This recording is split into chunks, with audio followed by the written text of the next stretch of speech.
এই পৃথিবীতে একটাই সম্পর্ক যেটা হচ্ছে পবিত্র। হ্যাঁ, আর কোনো সম্পর্ক পবিত্র নাই। একটাই সম্পর্ক পবিত্র, সেটা হচ্ছে ভাই বোনের সম্পর্ক। আর পৃথিবীতে যত সম্পর্কই আছে সবগুলাই হচ্ছে অপবিত্র, সবগুলাই হচ্ছে এর সাথে ওকে মেশানো যায়, ওর সাথে ওকে মেশানো যায়। ঠিক আছে? আর আমার বিবেক এতটাই খারাপ যে এই পবিত্র সম্পর্ক নিয়ে আমি একটা মন্তব্য করছি। কি মন্তব্য করছি? যে এইটাও মানে তাদের মেন্টালিটি এত ভালো যে তারা বলছে যে বাপের সাথে মেয়ের সম্পর্ক পজিটিভ। তা আমি শুধু বলছি যে বাবার সাথে যদি মেয়ের সম্পর্ক পজিটিভ হয় তাহলে ভাইয়ের সাথে বোনের সম্পর্ক পজিটিভ। আমি জাস্ট উদাহরণ দিছি, তাকে কিন্তু মেশাই নাই, তাকে কিছু বলা নাই। তাতেই আমার মেন্টালিটি এত পরিমাণ খারাপ, জঘন্য। একটা 99% মুসলিম কান্ট্রিতে আমি এই কথাগুলো কিভাবে বলতে পারি?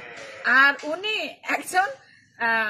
একজন বিবেকবান সুস্থ মস্তিষ্কের মানুষ হয়ে 99% একটা মুসলিম কান্ট্রিতে বসে একবার বউকে তার শ্বশুরের সাথে, একবার বউকে তার বোনজামের সাথে, একবার আমার দুলাভাইয়ের সাথে, একবার হচ্ছে ওই বিদেশে, একবার বরিশালে, আর একবার লাস্ট মুন্নাকে জড়াইয়ে সে আমাকে অপবাদ দিল।